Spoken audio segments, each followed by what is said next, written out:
दोस्तों तारीख आज 25 अक्टूबर 2024 दिन शुक्रवार, हिंदी तिथि नवमी दसवीं। आज के दिन अगर आप कोई शुभ कार्य करना चाहते हैं तो सबसे उत्तम मुहूर्त 11:43 से 12:27 तक रहेगा। और आइए बात करते हैं आज के देश और दुनिया की सिलेक्टेड काम की और महत्वपूर्ण 50 बड़ी खबरों की सिर्फ 10 मिनट में। पर अभी तक आपने इस वीडियो को लाइक नहीं किया तो लाइक कर दीजिए।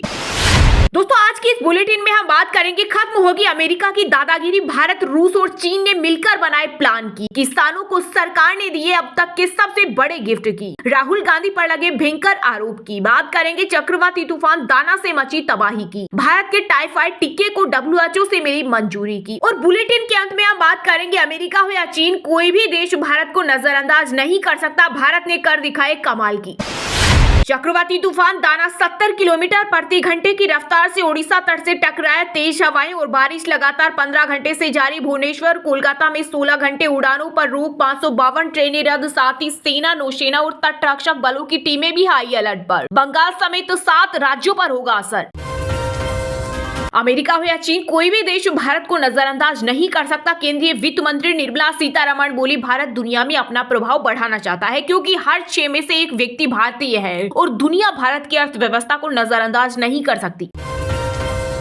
भारत के टाइफाइड टीके को WHO से मिली मंजूरी। अमेरिका सहित सभी देशों के लिए किया जाएगा उत्पादन। संयुक्त राष्ट्र एजेंसियां अब इसकी खरीद कर सकती हैं। दिवाली से पहले सोने चांदी की कीमत में आई गिरावट। आज 10 ग्राम 24 कैरेट सोने का भाव 531 रुपए गिरकर 78,161 रुपए पर आ गया। वहीं चांदी की कीमत भी 1442 रुपए की गिरावट रही और यह 97,420 रुपए प्रति किलो पर बिक रही। खत्म होगी डॉलर की दादागिरी, भारत, रूस और चीन ने मिलकर बनाया प्लान। अमेरिका की सबसे बड़ी ताकत में लगाई सेंध। ब्रिक्स में शामिल 13 देशों ने लोकल करेंसी में व्यापार पर जताई सहमति। अब QR कोड से पता चलेगा बीज असली है या नकली। पंजाब सरकार की इस तकनीक से किसान भाइयों को होगा बड़ा फायदा। QR कोड को स्कैन करके किसान पता लगा सकेंगे कि जो बीज वह खरीद रहे हैं वह नकली है या असली। कांग्रेस महासचिव प्रियंका गांधी के पास 12 करोड़ की संपत्ति। चुनावी अलफनामे में बताया 7.74 करोड़ रुपए की अचल संपत्ति। दिल्ली में फार्म हाउस। वहीं पति रॉबर्ट वाड्रा 66 करोड़ के मालिक।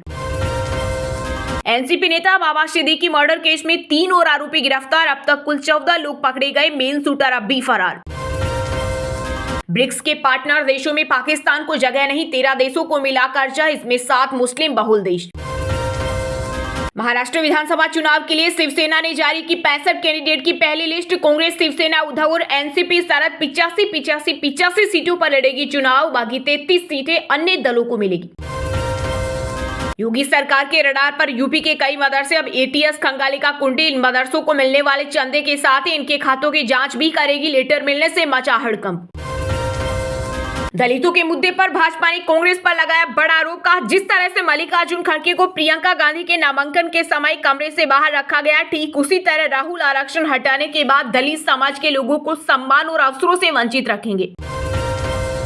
सीएम बनने के बाद पहली बार गृह मंत्री अमित शाह से दिल्ली में मिले उमर अब्दुल्ला। इस दौरान जम्मू कश्मीर के मौजूदा सुरक्षा एवं विकासात्मक परिदृश्य पर चर्चा की और प्रदेश को राज्य का दर्जा पुनर्बहाल करने संबंधी प्रस्ताव से भी अवगत कराया।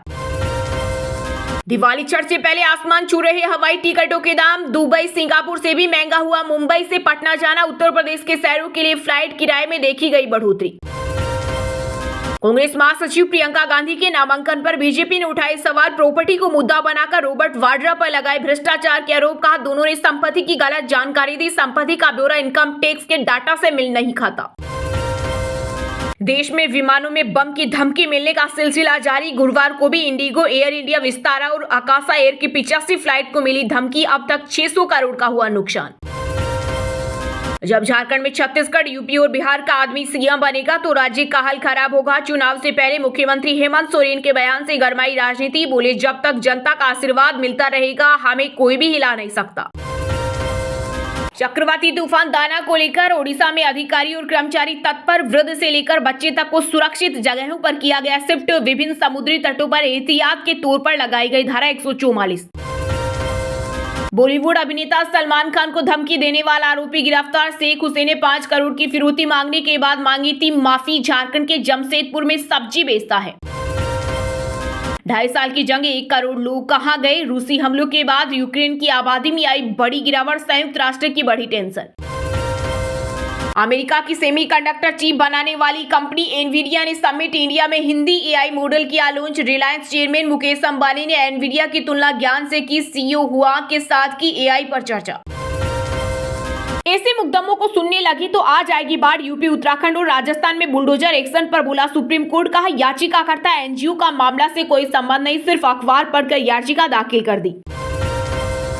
मणिपुर में हिंसा प्रभावितों के लिए बनाए जाएंगे 7,660 घर। मुख्यमंत्री एन बीरेन सिंह ने किया ऐलान। बोले राज्य के 9 जिलों में अलग अलग राहत शिविरों में रहने वाले विस्थापितों के लिए अस्थायी घरों के निर्माण को मंजूरी दे दी गई है।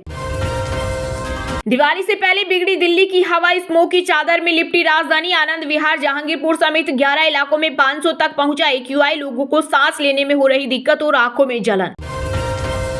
सीएम बनते ही नायब सैनी ने लिया बड़ा फैसला। हरियाणा में सीईटी के नियमों में होगा बड़ा बदलाव। मुख्य परीक्षा के लिए पदों की तुलना में 7 गुना अभ्यर्थियों को बुलाया जाएगा। सरकारी नौकरियों में आने वाले झंझट होंगे खत्म।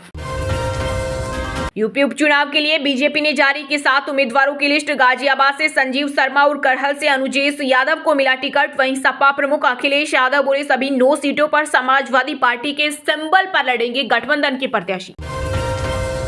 भारत ने न्यूजीलैंड को दूसरे टेस्ट की पहली पारी में 259 रन पर किया ऑल आउट। स्पिनर ने लिए सभी विकेट। वहीं पहले दिन का खेल खत्म होने तक भारत ने 1 विकेट के नुकसान पर बनाए 14 रन। रोहित 0 पर आउट।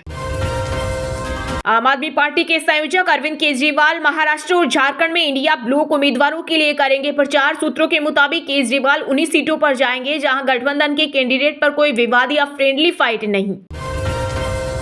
जम्मू कश्मीर में अब्दुल्ला सरकार बनने के बाद फिर बटागुंड त्राल में हुआ आतंकी हमला। गैर कश्मीरी नागरिक को बनाया शिकार। यूपी का मजदूर गंभीर रूप से घायल। वहीं बारामूला में कोर्ट परिसर के अंदर विस्फोट से एक पुलिसकर्मी घायल।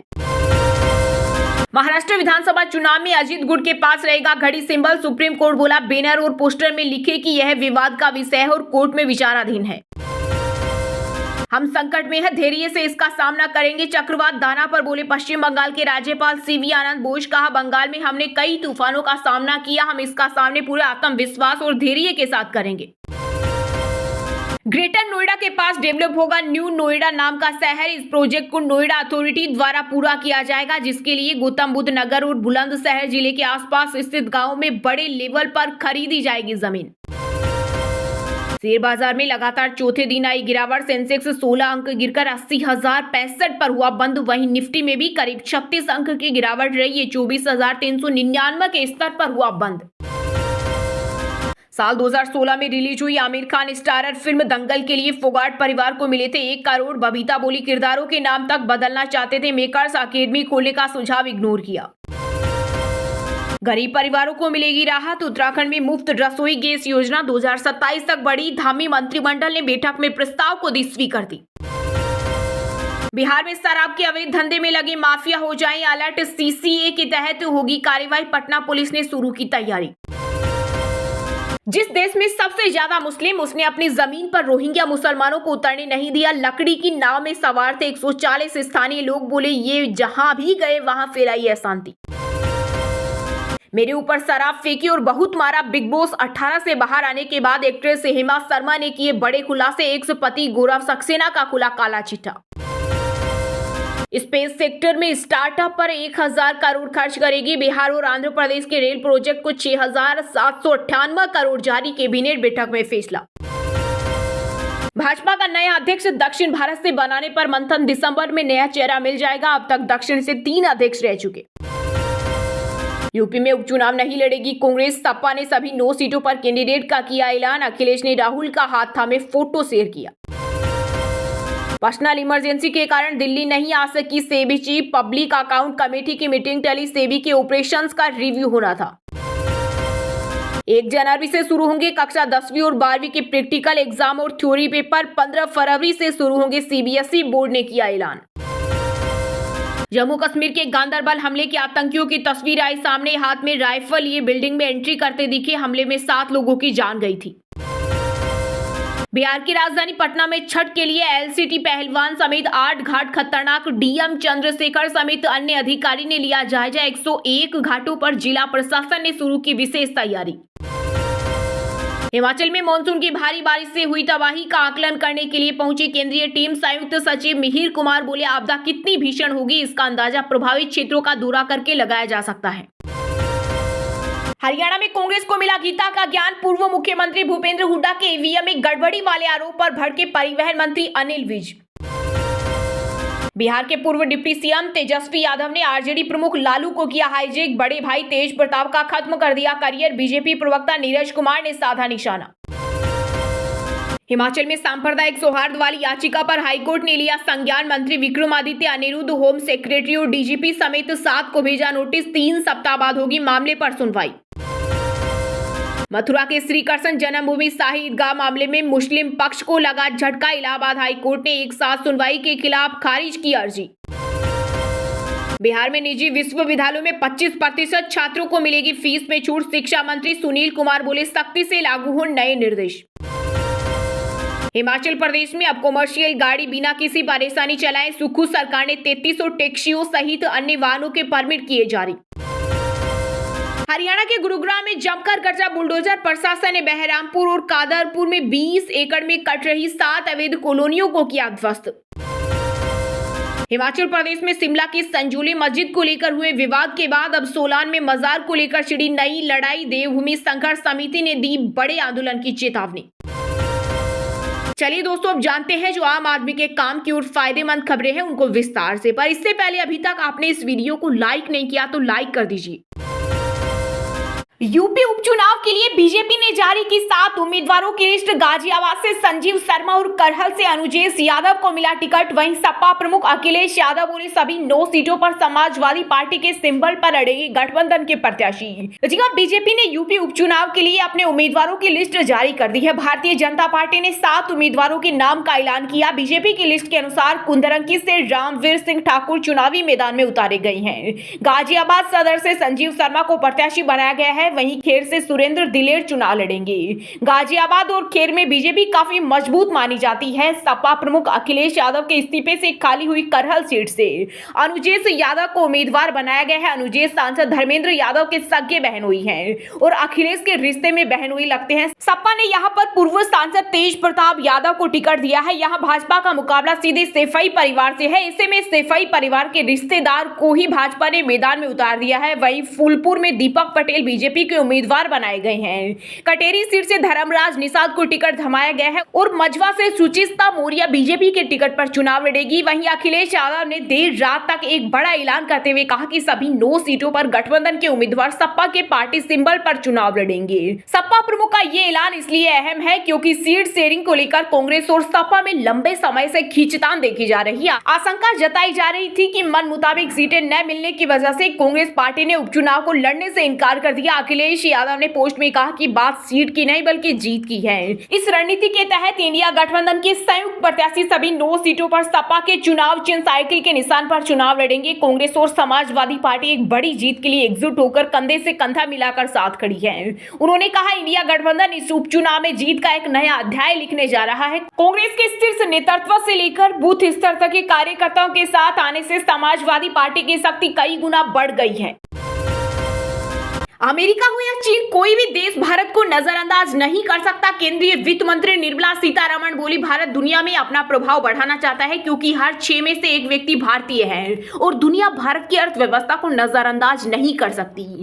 केंद्रीय वित्त मंत्री निर्मला सीतारमण ने वाशिंगटन डीसी में आयोजित Bretton Woods institutional 880 priorities for the next decade पर पैनल चर्चा में भाग लिया। इस दौरान कार्यक्रम में वित्त मंत्री ने कहा, पीएम मोदी का कहना है कि भारत की प्राथमिकता अपना प्रभुत्व जमाने की नहीं। हम दुनिया का सबसे बड़ा लोकतंत्र है, दुनिया की सबसे बड़ी आबादी हमारी है। सीतारमण ने कहा कि दुनिया का आज हर 6वां व्यक्ति भारतीय है। ऐसे में कोई भी देश, चाहे वह अमेरिका हो जो बहुत दूर है या चीन जो बहुत करीब है, इससे कोई फर्क नहीं पड़ता क्योंकि कोई भी देश भारत और भारत की अर्थव्यवस्था को नजरअंदाज नहीं कर सकता, खासकर उस स्थिति में जिसमें भारतीय अर्थव्यवस्था तेजी से आगे बढ़ रही है। केंद्रीय वित्त मंत्री ने कार्यक्रम के दौरान यह भी कहा कि भारत IMF से पहले अपने पड़ोसियों को उनके मुश्किल समय में आर्थिक मदद दे रहा है। भारत ने कई अफ्रीकी देशों को लाइन ऑफ क्रेडिट योजना के तहत आर्थिक मदद दी, जिससे वहां संस्थानों, सड़कों, पुलों, रेलवे स्टेशन का निर्माण हुआ। आईएमएफ की धीमी प्रक्रिया पर निशाना साधते हुए सीतारमण ने कहा कि आईएमएफ से बहुत पहले हम बिना किसी शर्त के अपने पड़ोसियों की मदद करते आ रहे हैं। मैं उन पड़ोसियों का नाम नहीं लेना चाहता और ना ही कोई नंबर देना चाहता हूं, क्योंकि हमारे पड़ोसी हमें बहुत प्यारे हैं। वहीं वित्त मंत्री ने विश्व बैंक की सालाना बैठक से इतर विश्व बैंक के अध्यक्ष अजय बंगा से भी मुलाकात की। इस मुलाकात में दोनों के बीच निजी पूंजी के ग्लोबल पब्लिक गुड्स, ऊर्जा सुरक्षा और बहुपक्षीय विकास बैंक सुधार में भाग लेने पर चर्चा हुई। साथ ही भारत की अध्यक्षता में हुए G20 सम्मेलन के दौरान स्वतंत्र समीक्षा समूह द्वारा बहुपक्षीय विकास बैंक में सुधार के लिए कुछ सिफारिशें भी की गई थी। उन्हें लेकर भी दोनों के बीच चर्चा हुई।